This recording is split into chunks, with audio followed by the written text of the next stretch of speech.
Welcome back, everybody, to the daily racing show here at RacePlazaMedia. Today is part 2 of everything racing related that we watched today. Yes. Hang on, sorry. That we watched over the weekend. And also, I wanted to say my name is Milan and you are? Pia. Is that true? Yes, it is. Okay. As far as I know, it's on my ID.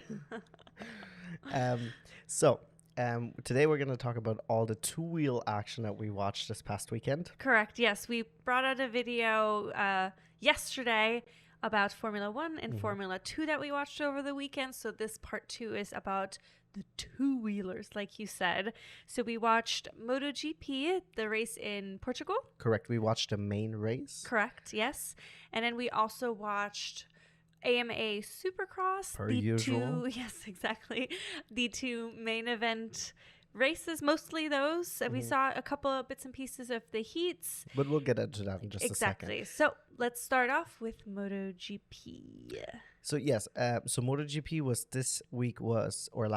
past weekend was in Portugal. Correct. I thought it was a very cool and interesting track. We both talked about it. Yes, such an interesting track. A lot of elevation changes. Yeah, I've never seen the track before. All the racing that we've watched so far, I don't remember any of it being in Portugal, so I was not familiar with the race. Because previously, or at the beginning of the year, there was a lot of racing at the Yas Marina circuit, or like those very familiar ones. We had a lot of Asian tracks and stuff like exactly. that. I mean, because it makes sense with the seasons and everything. But yeah, Portugal was so interesting. So many elevation changes. Yeah, there was one part of the track where like this like really steep drop is into a right-hand turn, and they like a lot of times they did like a wheelie almost down there, and it was wild. But I guess it is the preferred way of doing it because you continue to carry more speed. I'm assuming because otherwise they wouldn't be doing it if it wouldn't be somewhat beneficial. Yeah, I'm not quite sure because I remember also the commentators talking about that this track is tricky because also in terms of like body weight, you have to shift it a certain way. Also maybe not to take off, or the tricky bit is that you do actually take off a little bit, and it's like they described it, it's almost like gliding. So it's a very interesting feeling that some people like, some people don't like. Of course, I mean, it's personal preference, but yeah, I thought it was really such an interesting track. It was also a fun race, I would say, especially towards the end. Yeah, towards the end there was a lot of action. I think one of the big things happening was between the former or the last year's champion Francesco Bagnaia, him and 6 times world champion, I think Marc Marquez. Well, it was him, and then in the middle between them was the rookie Pedro Acosta for a big chunk of the race. Correct, they were battling, and what I was talking about was then, of course, their big crash. Yes. So essentially, Mark was putting a lot of pressure on Francesco, who was ahead of him. Yes. And then in one corner, he ended up going, I think first on the inside, he took the inside turn. Yes. And then you kind of, because I'm assuming you have a lot of understeer, you kind of drift out. And then Francesco ended up then kind of doing a little switcheroo, but he ended up just kind of really bumping into Marquez, and both of them essentially crashed out of the race. Well, but Marc Marquez continued the race. He ended up getting back on the bike and he finished the race, I believe. And he ended the race in 16th. However, Bagnaia, he DNF'd. He went into the pits and then ended the race. That's true. I forgot. Yes. Yeah, his bike was quite banged up. Yes. But he ended up hopping back up. But Francesco's bike was so far into the gravel trap that there was no way he was going to be able to get that back out. Which I also think is so wild that they crash, they slide. I mean, it's already incredible to watch them like leaning 60 degrees, almost touching the floor or touching the pavement, the track. And then they fall off the bike at those high speeds. They just kind of glide. It looks kind of cool. Like, it's not cool that they crash, but the way they fall, because they immediately kind of get on their feet because they keep the momentum going, I'm assuming. Yes. And then they get back on the bike if possible. And I know some of the marshals came also to help like move the bike to get it going. But I mean, incredible. Yes, it is very incredible. I'm wondering if also, like, because this is the first time we're watching MotoGP this season. Yes, it's only our second race, really. So maybe someone who's more knowledgeable with this series can answer this question in the comment section below, but I wonder how often it is actually common to have something like a safety car, because it seems like a lot of times they're like the little crashes that we've seen. Unfortunately, it seems like nothing bad has happened so far. Fortunately, yes, definitely. They're always like just directly off the track, and because it's like a bike, it doesn't really take up a lot of space or anything like that, and then they're able to just get the bike off, and it doesn't really impact the race. Exactly. Yeah, I wonder too. I don't know, is there a safety car? I mean, I'm assuming. I would assume so as well, but we have yet to seen it. I mean, luckily, knock on wood, there hasn't been any bad injuries. We've seen a couple falls and crashes and DNFs, but from what I've read, nothing bad thus far, which is obviously great. We don't want that. But yeah, going back into the race, what a fun race, especially before the whole fall happened with Marc Marquez and Francesco Bagnaia. Yeah.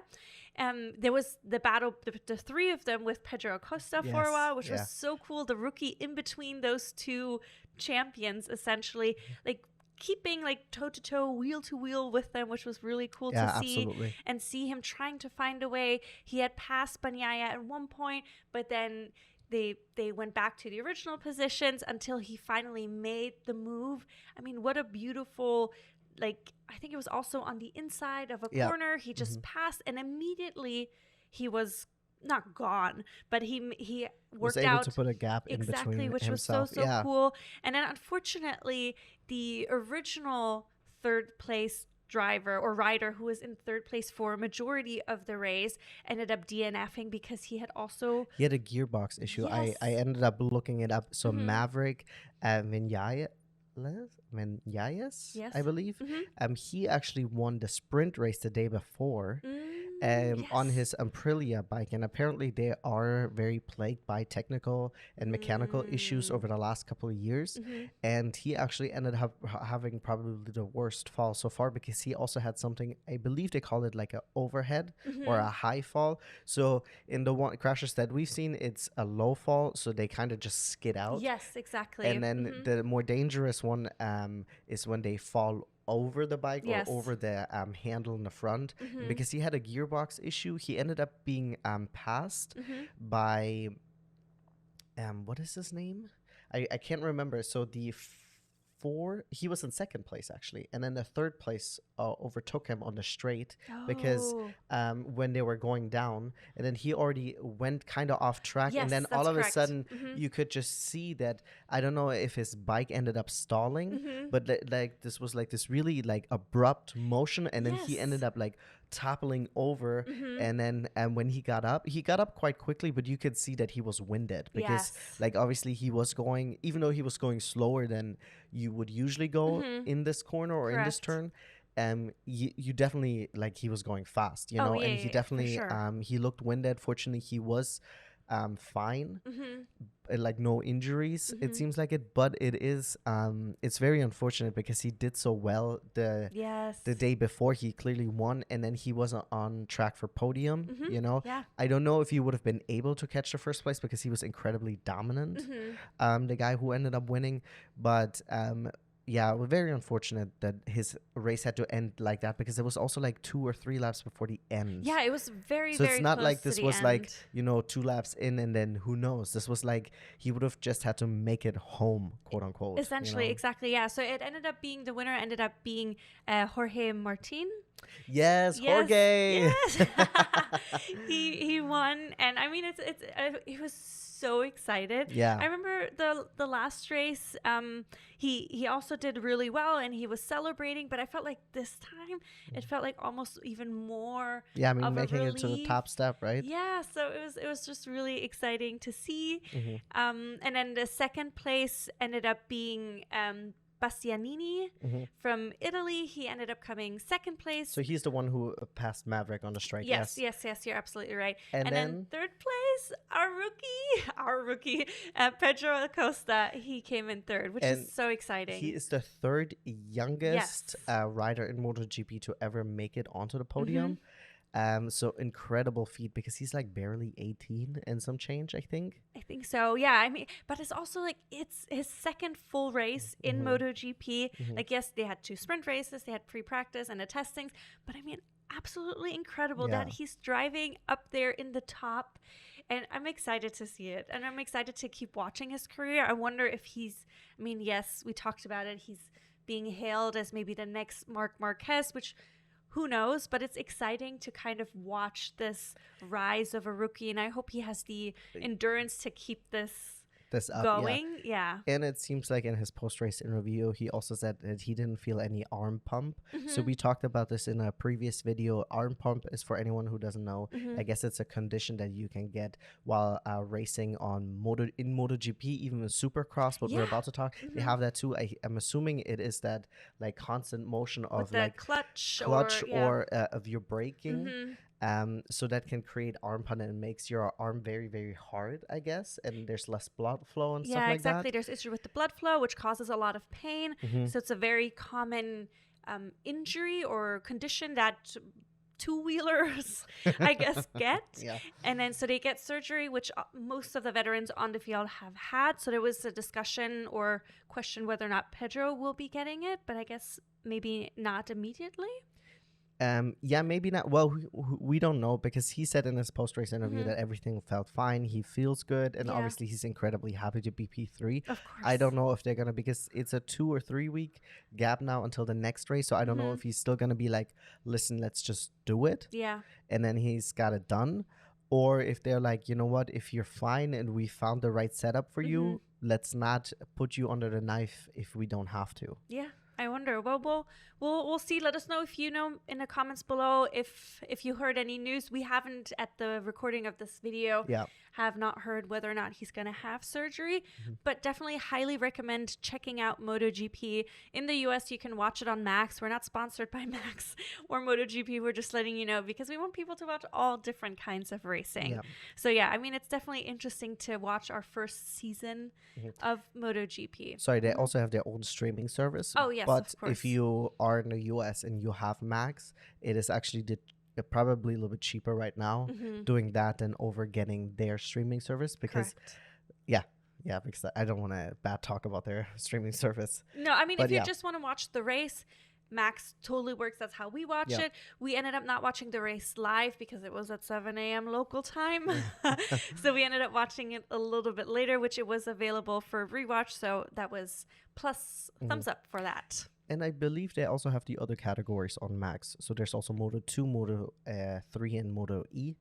So I do believe that's all on Max right now. And while it's free, might as well take advantage of it, because you can also, catch some movies. So, for sure. All right, let's move on to Supercross. Oh, AMA Supercross. Sorry, I cut out the AMA. I know you did. Because I feel like no one ever calls it that. That's true. And we've been saying it, but I'm like... Because I feel like that's how we got introduced to it as newbies.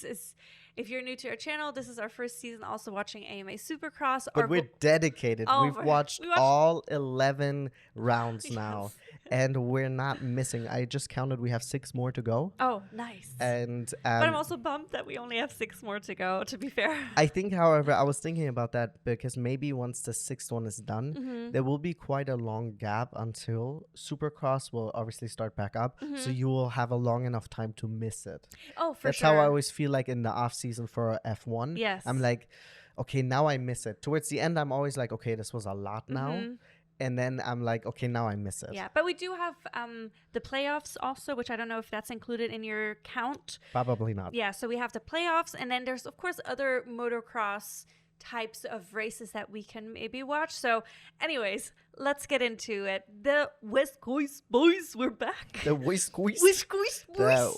To translate that, the West Coast boys are back. Yes. For the last couple of weeks for the 250 SX, we had the East Coast boys in there. So we've talked about it last week, and I think the week before. We were very excited to see the West Coast boy. Those are the OGs that we are familiar with, because those were the first group that we were introduced to. Of course, we're very familiar with the 450 SX because they're all the time.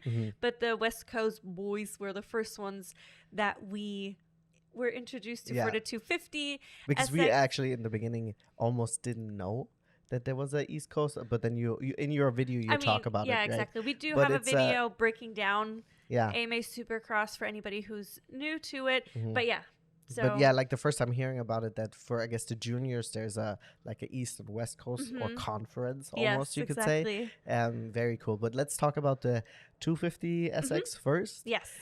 So we had our boy Levi back, Yes. RJ Hampshire, Joe Shimoda. Yes. So all the dudes are back. Very excited. I'm also incredibly happy for Levi. He had an incredible weekend. I think if I remember this correctly, he won his heat. Yes. And then spoiler alert, he won also the main race, and it was at no point in the race I was ever doubtful that he wasn't gonna do it, because he was just incredibly consistent. It seemed like the closest thing you could probably get to a perfect race. I mean, he was leading by quite a lot by the end of the race. I don't like remember 20 seconds exactly, right? Yeah. It was so much. I mean, I never want to say, oh yeah, he's gonna win it, because we've had many of those moments where we're like, oh yeah, they're gonna win it, and then something happens in and like the then last things lap or change. something like that. Exactly. But I'm so overly happy that Levi won. RJ Hampshire came in second, and then our boy Joe Shimoda came in third. I'm so excited for him. I mean, he had a little bit of a rough start again. He had, his starts are still abysmal per usual.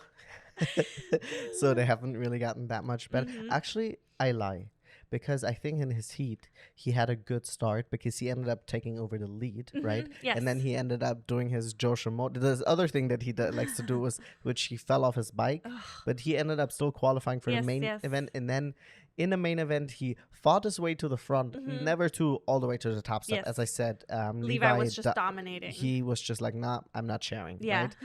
right? But then he fell off his freaking bike again, and then he made up again, and he ended up coming third. And I'm just like, if he could just stay on the bike and have a good start. Two things: stay on the bike and have a good start. Well, let's do the other way around, because you want to have to start with a good start, and then stay on the bike. But yes, I genuinely think he could win he could win a race. Yeah, because he hasn't won one yet. Yes. So he's gotten on the podium a couple times now, but he hasn't won a race yet. And he has everything that he needs to win a race, but he hasn't been able to put it kind of together. Yes, but which is a little bit of a bummer. Yes, it's a bummer, but it's also exciting to watch. I mean, he always gets our nerves like all riled up, because we want him to do well. We're rooting for him. I mean, it's also cool to see Mosiman, who is for the first time back now in 2024. It was his first race.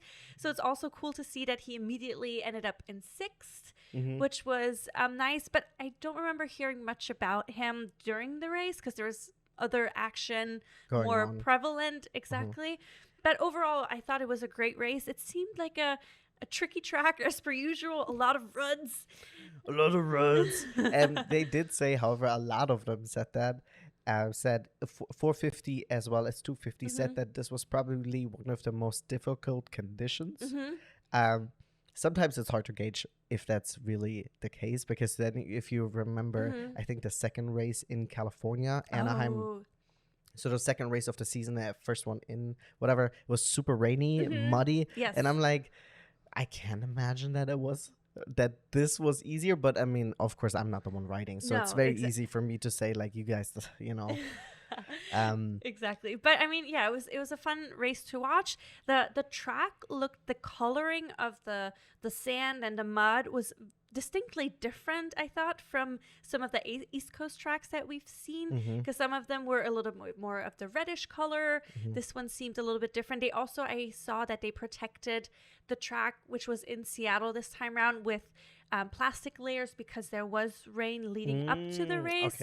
But it wasn't quite as muddy as they maybe have anticipated, which going into the 450 now. Oh, hang on. I just wanted to say real quick, Nate Thrasher, who ended up winning that race last year, he ended up coming in 9th. I just wanted to bring that up, because I thought it was interesting to know. Thank you for sharing. You're welcome.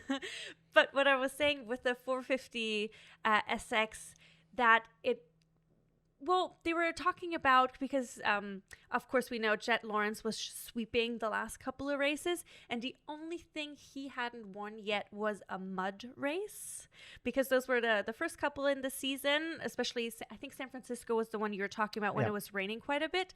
So that was like the last check mark, I mean, plus the championship, of course, of his like things that he hadn't won yet. But Seattle didn't quite turn out as muddy as they have anticipated, but he also didn't win, so spoiler. However, first things first, the person that I was very, very excited for was Hunter Lawrence. He won his very first heat race, and he did really, really well. Yes, and it was so exciting to see. I didn't, honestly, which I feel bad about, because I was half watching the heat. I just saw Lawrence. I was like, oh, cool. And then you were like, it's Hunter Lawrence. I was like, oh my God. Yeah, I started yelling. That is so cool. So it was really nice to see. It was also really cool to see that Jet was cheering him on from the side, because Jet was in the next heat. And then they did a Lawrence sweep. A Lawrence sweep. Yes. Both of the brothers won their individual heats, was really, really cool to see. And yeah, we're both obviously rooting for Hunter. And people were saying like he's having an okay season, but I'm like, he's a rookie. It's his first season in 450SX, and I feel like he's been doing well. At least from an outside perspective, I would imagine that typically a rookie's not immediately up in the top. I would assume Jet is more of an exception. Correct me, please, if I'm wrong.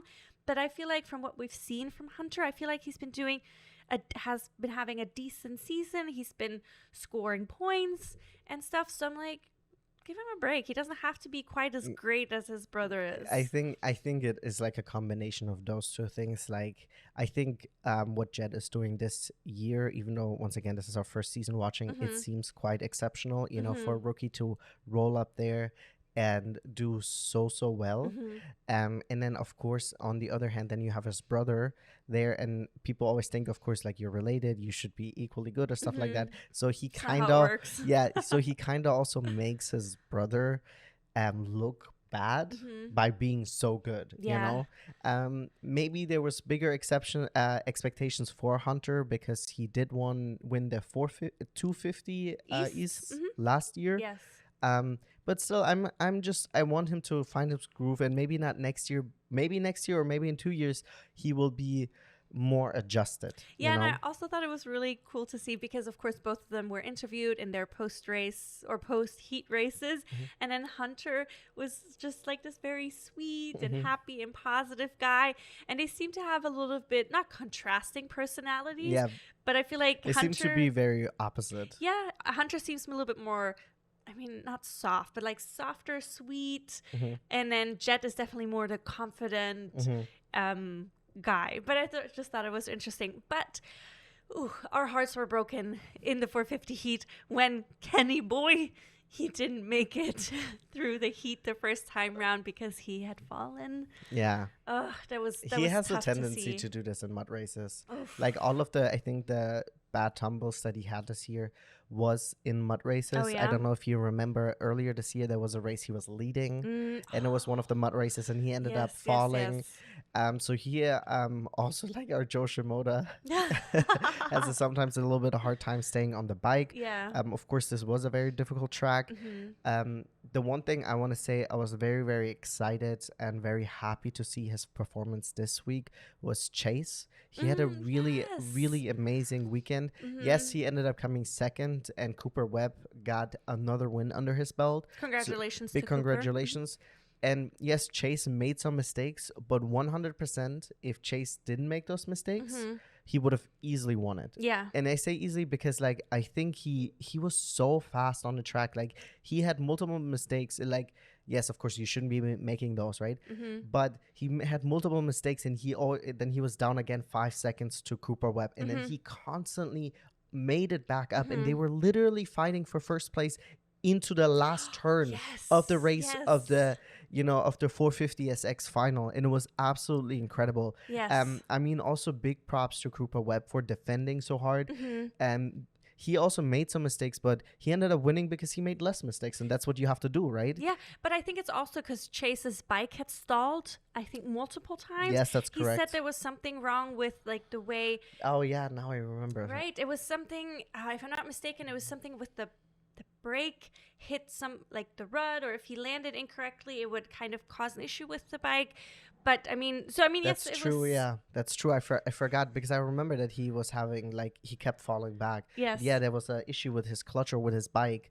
So and then also he took I believe it was the rhythm section a little bit differently than Cooper. He didn't jump the sand. Yeah, or that's what it was. Yes. Yes. And then his mechanic tried to like communicate it with him on the board, and then he even said in the post-race interview, like, my bad, I didn't even look at it, which is apparently very common. Yeah, I had watched a video about that. Yes, exactly. Which I think also racers were saying in that interview that I watched, because they interviewed multiple different people, and they were saying that especially towards the end of the race, they're less likely to look at it. But I think in this case, it would have been very advantageous for Chase. And I think it's also maybe a learning experience. Yeah. But I'm just very happy to see him. Like, it seems like he found his groove again. Yes, that's really nice to see. He was really, really fast, especially on a track that was so incredibly difficult. And I'm hoping that maybe next week he can come in and seal the deal. You know, if it's not Kenny, then hopefully it's him. Yes, exactly. Very true. And Kenny, listening. I know. Hör uns zu, mein Freund. But then Jet Lawrence, he didn't continue his streak. He ended up coming in third, still on the podium. I don't wish him anything bad, right? No. But I am happy that he didn't win it, because I just don't want him to win it all and just run away with it. Yes, I want it to stay interesting. Right now, I think the person who has the closest gap to him, or have the biggest chance to maybe still catch on to him, would be Cooper Webb. Correct. He's 16 points down, and then there's Chase being 23 points down. And then, you know what? If miracle of Supercross is a thing, then Kenny, who's 38 points down, will get it. Well, the commentators did say once you're like a full race of points behind, essentially, it gets tricky, especially at this stage, since we're more than halfway through the season already. Yeah. But the race is never over till it's over. The same with the season. The season's never over until it's over. So we don't know that. Yes. But yeah, but honestly, a big thumbs up for Cooper Webb. He did a really, really great job hanging on to that. I was hoping that Chase would be able to kind of wiggle his way into it at the last corner, but he had the better racing line. He had the inside corner or turn, and the inside rud. I don't know. Yeah. And so he was able to, seal the deal. But it was really, really amazing race. Very, very interesting. And it was also just so cool to watch. I thought these rhythm sections, particularly for this race, were really cool, because a lot of them did like the triples. The triple was also like very detrimental to like if you didn't hit the triple, you immediately lost time, of course. But it was also just so cool to see, because they get the air and they do these far jumps. And I thought these last couple tracks were more interesting than, not to diss us here, but then the California ones.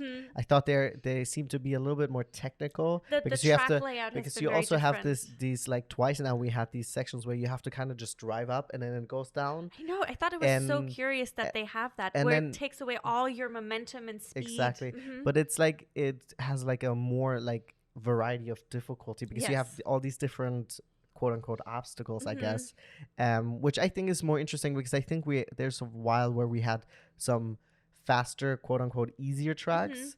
I don't know how stuck there are. You guys can let us know in the comments down below with, like, is it every year? Do they do the same tracks? Is it Anaheim 1 always Anaheim 1? Does it always look the same, or will they take the critiques from the public or from maybe also the riders and be like, okay, we'll switch it up? I don't know, actually. I don't know. That would be interesting to know. Yeah, if it's let us know. It's like Monza is always Monza, of course. If Anaheim 1 is always because Anaheim 1. Because these are built tracks, right? Yes. So you could mix it up. Exactly. That would be interesting. Yeah. But I think definitely overall, another amazing AMA Supercross weekend. I mean, we have yet to be disappointed by a race. Never. Never. But yeah, let's talk about the overall championship standing. So we have the 250 SX West Coast boys. West Coast boys. Levi Kitchen is currently still the leader. He remains to be the leader even after this magnificent win in Seattle. Second place is RJ Hampshire. With only 8 points behind. So there's still a lot of... actually, same amount of difference, right? No, double. 16? How far? Oh, 16 was the other one. Yeah. Okay, sorry. Yeah, That was so both 8. My bad. no. So this is 8, and then Jordan Smith is third with 21 points, which he did lose a couple of points this time around because he didn't place quite as high. I think he had an incident. Didn't he fall quite late? I think so. So yeah, so those are the top 3. Just a quick shout out, our boy Joe Shimoda.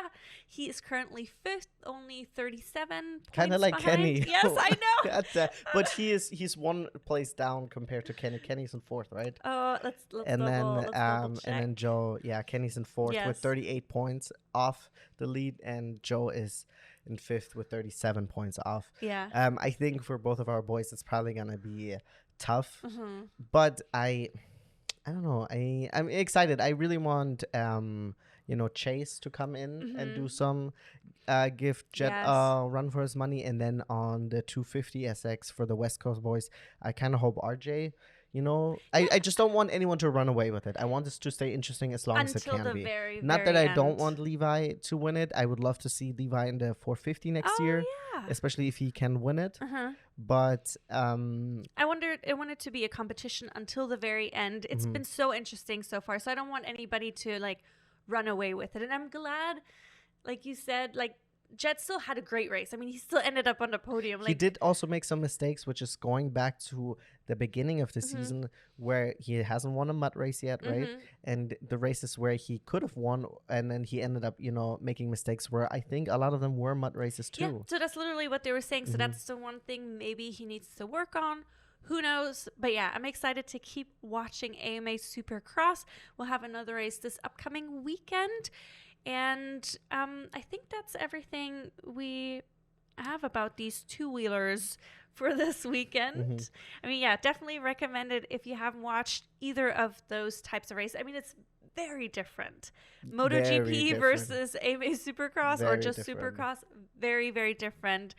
Also the vibe. Oh, one more thing. I mean, because we've been to an AMA Supercross event, Anaheim 2 this year, which was absolutely amazing. Highly Oopsie. It was a Triple Crown event too. It was a Triple Crown event. And the next race will be a Triple Crown event Correct. again. The next race will be a Triple Crown. So it was so much fun. The audience was also really into it. So that was really cool. But I also want to give a shout out to the MotoGP audience in Portugal, because this year the audience numbers increased by 40%. Compared to last year. That's huge. Yes, that's huge. That's really exciting. Because obviously we want people to attend, we want these series to stay alive and by people attending.